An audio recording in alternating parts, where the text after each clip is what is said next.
And our next two players will be making a chance, will be taking their shot at just that. Now, Darisu facing off against Jay-Chan in the upper bracket finals. Let's not mince any words about it. Let's get this game going right now. Let's do it. And they are champing at the bit, Sasuke. I think at least half of the chat will be happy to see a Draven lose, and the other half will be sad to see a Draven move on to the finals. But I think it's indicative like of the, the tournament we have seen today. This is like the heads I win, tails you lose kind of thing, you know? Yeah. It really, really is. Now, I think this must be like the cleanest mirror match we've seen thus far. Not only matching heroes and legends, but also the battlefields. And man, some people love it, some people hate it. I am in the loving camp. I love mirror matchups because it's such a raw display of skill. It is the ultimate setting for bragging rights like none other. And with a spot in the finals on the line, the pressure has mounted up almost as high as it can. I mean, I tend to agree with you here. I don't think that this is a lot of things that viewers actually even consider, is how much pressure just gets built on you because you get closer and closer to those finals and you're just like, oh, just one more hurdle. And as you know, it's, man, I guess the best way for me to explain it is, you ever have a big project and then you get to that like 99%, and you got 1% left of that project, but it just feels like you have a whole 100% left to go after that fact. So we'll have to see how both of these players handle these nerves right now. But this falling star, obviously, Darisu off to a good start here because of it. Yeah, off to a good start. And it really dismantling these early plays. We've seen how destructive it can be in the right situation for a Draven. When they cannot get the ball rolling, they can struggle to get themselves back into the game. Definitely not impossible, but it can throw a wrench into the works. And keep in mind, these players have been playing for 4 hours, a potential of 12 games before this one, without anything of a major break. So not only placing yourselves to the grand final is, of course, everybody's dream, but buying yourself a bit of a break that you can step outside, take a walk, you know, get a smoke, have a sip of water to clear your head. That cannot be underestimated how valuable that can be. Yeah, and now this makes me a little worried here. I understand that you want to try and get these points as early as you can, but because of the fact that this Draven's biggest fan, or I forget what, overzealous fan rather, is Draven's by himself. I'm totally on board with that. That's what it used to be called back in the Legends of Runeterra's days. But here we are in Riftbound, and again, it's by himself. So if he goes back with this Reaver's Row, that does mean that Darisu gets to draw because he does win a combat. That is how the Reaver's Row does work here. So Tide Turner just going to be developed onto the overzealous fan's side of the battlefield, so that if he does decide to get rid of this Draven's biggest fan, at least he can win the combat. And so now Darisu is kind of forced onto the right-hand battlefield because this Treverian Hopeful is going to be forced back into base. But are we very mournful about that when it comes to Draven? I mean, we still get to draw the cards here, right? As Darisu, you're very happy about this here, right? Yeah, exactly. However, if you are, I can't quite read the name, J-Chan. If you're J-Chan here, you're definitely not feeling happy about this here. You kind of want to hold on to the battlefield to try and combat what this Darius is doing. So we'll have to see if he has the fight or flight available. But right now, it just doesn't look like that is going to be the case. So Darisu very likely to be able to score his second point here. 6 runes available after the fact, and as well as 1 rune uploading. Excuse me. Yeah, and I think moving from that point, the early game is the most volatile part of the game for a Draven, because it's such a level playing field in a way, as you and your opponent both haven't seen all of your cards just yet. So the chances of you already, when you've seen half of your deck, which a Draven can easily accomplish, you are kind of almost guaranteed to see some of your answers. You become more consistent. But in the early game, it's a lot more volatile. You haven't seen as many cards. Your options are limited. And if you manage to punish that, that can have major ripple effects throughout your very first game. And honestly, when you are Draven and you do manage to secure that first win, you are coasting, because you are ensuring yourself at least a game 3 in which you get to decide who gets to start first. Now, this is a very devastating rebuke here on the side of Jay-Chan. He did not have the hard bargain to be able to respond, and he just threw away a cleave, which means that this Trifarian Hopeful is going to be sitting on that Reaver's Row for a very long time. And now Jay-Chan is going to be all the way up to 4 points here. Just wants to actually instead play a little bit more passively here. Just go back to base, reset the board, be able to conquer on these next set of turns here, because he's not sure what this Draven is going to have available. And very clearly, he doesn't have enough interaction to be able to deal with it. Yeah, and I think that once you do reach that point that we have currently amassed, where you're looking at 1, 2, 3, 4, 5 bodies in your base, you are accruing that almost that point of no return. And even though, yeah, you are sitting on a comfy 4 cards in hand, I'm not sure if that really measures up to the extent that so many bodies set in place have. Now, I will point out, just to play devil's advocate, you're a little worried because a Light Slinger here can be devastating. However, Falling Star will try to get a similar effect done. But look at this abundance of Chaos Runes. It really narrows the potential for future Light Slingers. And maybe a single one, yeah, but Light Slingers really become devastating when they get to repeat it twice or maybe even 3 times, dealing in a very efficient way with a lot of threats all at once. That is no longer available to Darisu. And I think Jay-Chan is looking to capitalize on that. So now the Spinning Axe is going to come down. 3 cards remain in Darisu's hand. Jay-Chan has to find some way to get over this Darius right now, or Draven right now, but I just don't see it in the cards. So I assume he's just going to move this Treasure Hunter onto the Reaver's Row on the left-hand side here, just be able to get himself a gold token, figure out what's going to happen next. But instead, just going to go right into the combat right now. Wants to see exactly what this Draven has available.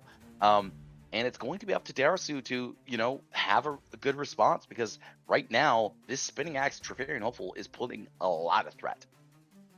Yeah, it is pulling a lot of threat. And, that is not even to mention the extra bodies laying in wait in the base of Jay-Chan as well. So there is a backup plan, right? Not all of these eggs are in the basket just yet. Now, as we are moving further on in the game, we do see this little expedition come through from Darisu, and he needs to win those. He really does, because the more battles he wins, the more he'll be drawing, the more he will be allowed to get back into this game. However, this is not similar to the previous matchups we had, where we see a Draven fall behind and claw their way back, because they are facing a deck armed with all the same, or mostly the same answers that they will be fielding themselves. And especially with the distribution of runes currently, you are just limited. Even in the small amounts cards that you get to see, there is a good chance you can't even play them if you are not getting the right runes still. Well, that said, I mean, there is going to be at least 1 Fury Rune available. Actually, 2 Fury Runes will be available, because he did send 1 Chaos Rune to the bottom of his deck. So we know at the very least that there will be 2 more Fury Runes available for Darisu on this following turn. That said, Jay-Chan's at 6 points. This is that lethal range that he needs to be able to get to be able to overtake on this following turn. So 6 runes going to be exhausted. We have to assume it's a Ferris Forerunner, and it is. So 13 might rather available on this following turn to be able to overtake and get the game that he needs. So just going to pull back the Trifarian Hopeful, allow himself an additional 4 more might on this following turn. And Darisu, it just feels like he's so far behind because of this early game. And I think that the mountain that is to set out to climb for Darisu is just very, very tall right now, because the complete last turn of J-Chan has been spent entrenching himself, becoming a larger opponent for the upcoming turns, and the fact that he gets to hold out right now is such a daunting task, and I think we can be looking at a very, very scary opposition right now. If the answers are not coming through, it must be so limited. There they go. One man through the breach, more to follow, and that is how it can be done. Quick and easy, making it look effortless, as J-Chan will be moving up to game one. And, well, can he pull it over the line? 2-0, clean style, secure himself that spot in the grand final like it is nothing. Or will Darisu claw his way back? He will be on the play this time. Over time, Annie will be the better of the two decks. You have the Annie Legend that allows you to ready your 2 runes. You have the Annie card herself or the Annie Chosen, that when you play her, you get to bring a spell back from your discard.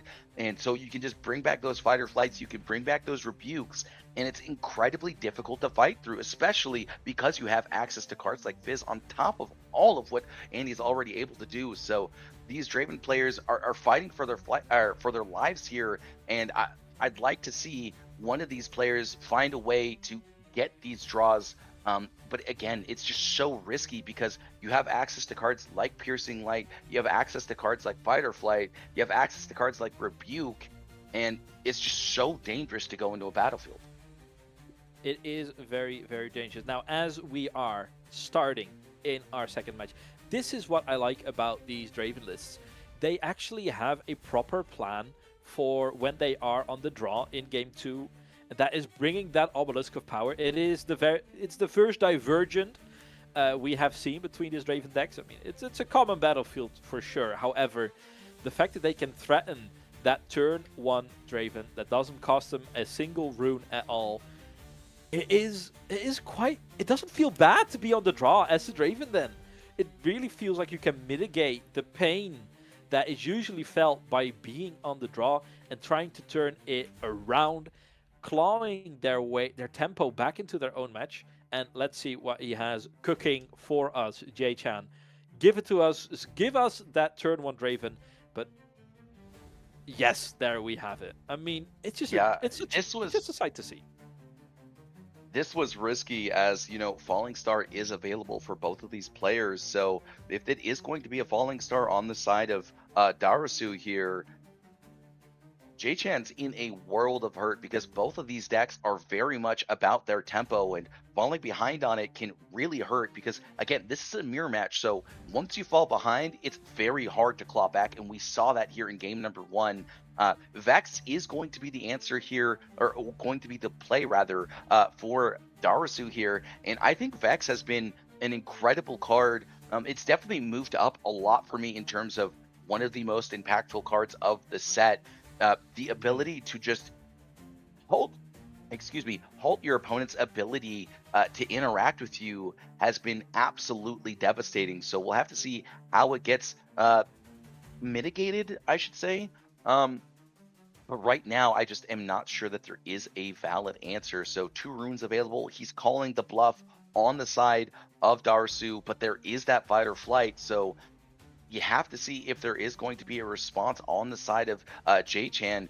2 runes going to be exhausted, or sorry, 2 runes are going to be used, and this Ride the Wind is going to be the response onto the other side of the battlefield, allow him that capability. Oh no, he's just going to go right back into it. So now the question is do you win combat there? Because you go back to base and you're still in the that's a very weird interaction there. I don't think he gets to draw, so is able to negate the draw, allow himself a draw as well as a gold token. And yeah, I mean, I'm honestly at a loss of words even, because that was crazy. Yeah, and I think we can bring it back. I think we can bring it back to the fact that you said it is a bit of a risky opener, right? To get the turn 1 Draven out, it is very susceptible to pieces of removal. However, that is the luxury that Jay-Chen has bought himself by winning that first match. He can throw down the gauntlet and yell at Darisu's face, have it, have the falling star. And if you don't have it, you're in for a world of hurt. And look where he is right now. I mean, this world might carry a different name, but it is not holding back any punches. Absolutely. I think you said it best here. Once you kind of got around this falling star, you have a lot less to worry about here. That said, there is still a Vex on board. Darisu is going to be the one to finish the game first, so Jay-Chen has to figure out a way to get onto this battlefield while also staving off the aggression that Darisu gets to put out on these following turns. So it looks like it's just going to be a treasure hunter for now. He's got enough cards in hand to be able to interact, and we'll have to see if Darisu just kind of plays it slow here, builds up his back line a little bit, and keeps enough runes available to be able to protect this Vex. Yeah, the ball is in Darisu's corner. And, I mean, he can't afford a lot more delays than he's currently experiencing, right? He really has to show up either today or tomorrow. Because right now, if you let Jay-Chan pull away even further, and not necessarily in the victory point department, but in card advantage, in units on board, you might be in for a world of hurt. Now, putting down the Draven, a daunting solution, and it will be pulled back. I don't think we can call that a one combat now, can we? It looks like that is going to be the one combat there, because Darisu does not have the right to win to answer. So this overzealous fan just going to push that Draven back to base. Darisu and Draven is making my brain melt. I understand that they are brothers, but it is hurting my head, okay?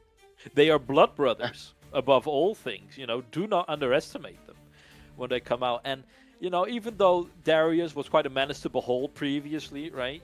Big brother vibes. I mean, Draven is such a loose cannon. And I think the chaos that is being sown in unison with these overzealous fans, it feels like such a band in the gears. It really starts grinding them, clogging them up, and takes more wind out of the sails of the Draven. And the fact that he gets to procure himself some extra gold in the meantime as well.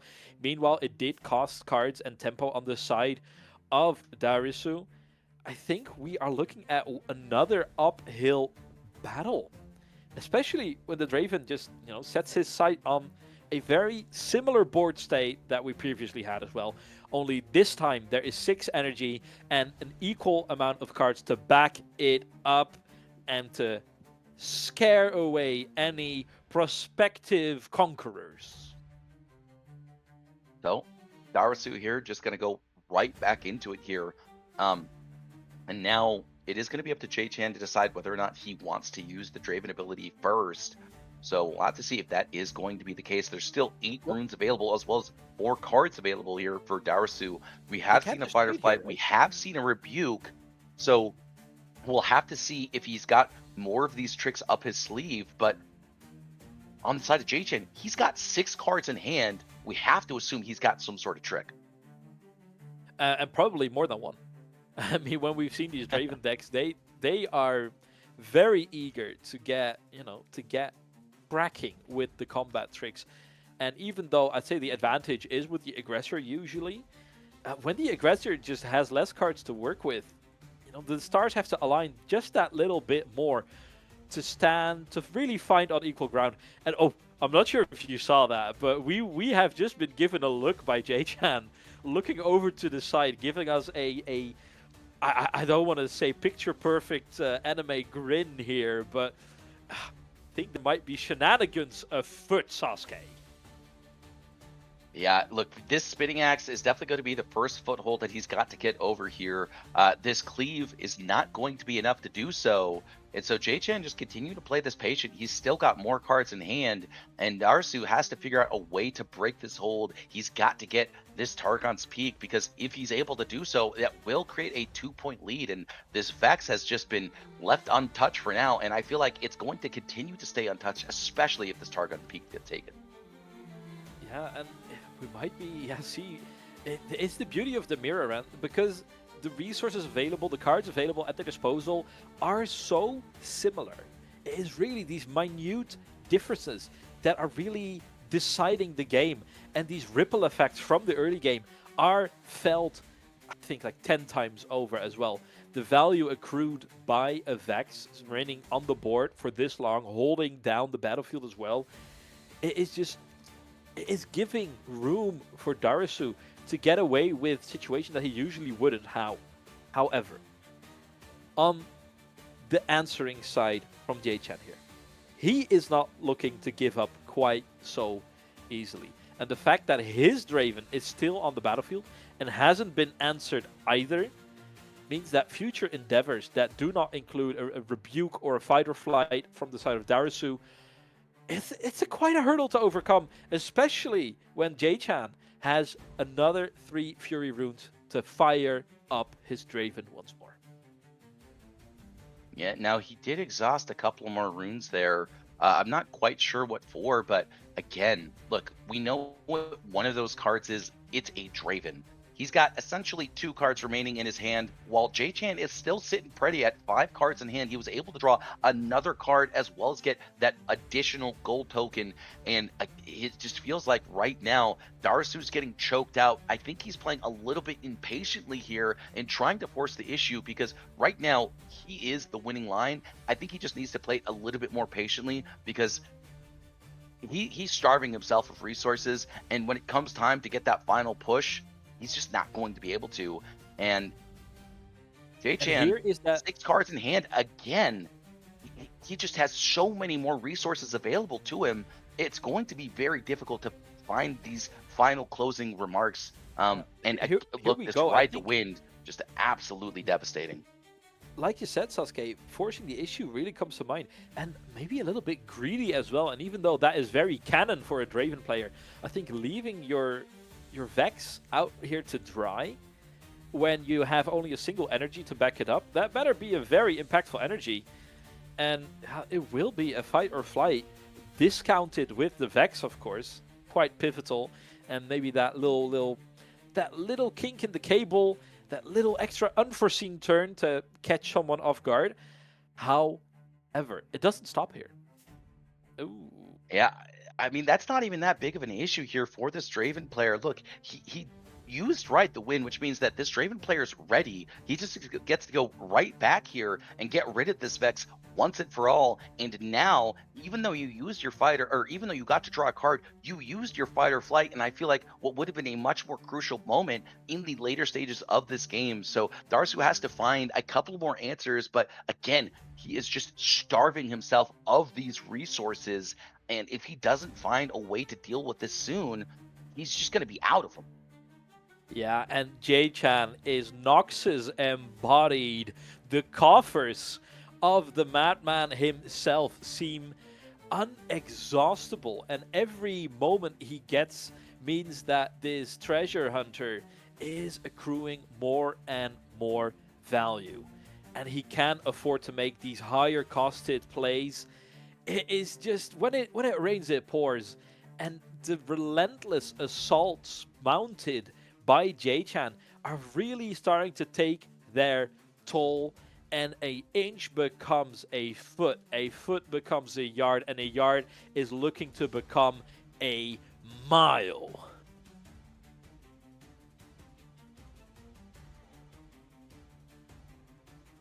And not even a single moment of respite is given to the fact Darisu. that the second rebuke comes down, it might just be the death knell. I'm sorry for interrupting, but that was just such a huge moment here in this game. Darisu just struggling to find his foothold here, and again, just continuously being exhausted of these resources. The attrition, the patience here from J-Chan as just showcasing how good of a player he is. And I think right now, it feels like he's just the better player, and he might be able to take it from just playing better here. And this mirror just... oh man, J-Chan is just navigating this like an absolute pro here. I mean, I am blown away at how patient and well he's been playing. Yeah, absolutely. It's a masterclass in translating a small lead into game-winning, decisive ones. And I think we talked about it before.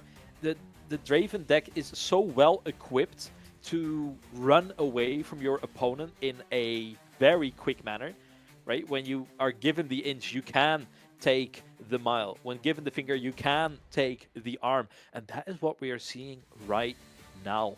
And I mean, just take a look at these player cams. I think Darisu is that is not a happy man.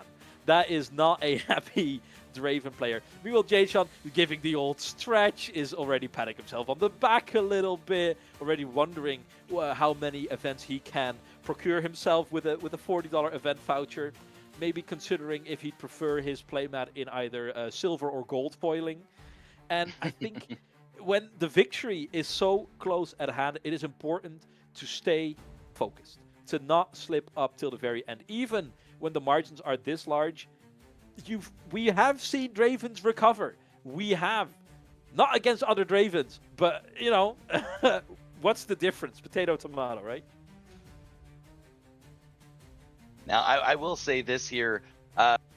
Darisu has to figure out a way to deal with everything that that Jay-Chan can do here. Well, Jay-Chan has 11 energy available. He's got a bajillion cards, and it's going to start here with this fight or flight, which might just mean that the game is already over. We'll have to see if that last card in hand is a third fight or flight or second fight or flight. I'm not sure if he's played 2 or 1 this game.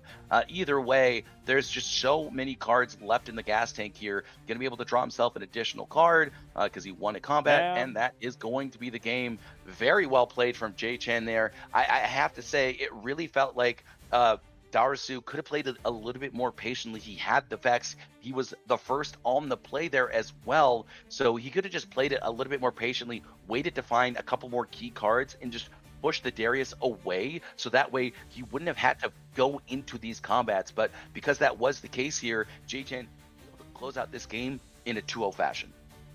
Capitalizing on the very first opening Jay-Chan saw, takes a risky route, and it pays off in a big way. I think we can give a major hand to Jay-Chan, our very first finalist of the Runes and Rift Invitational.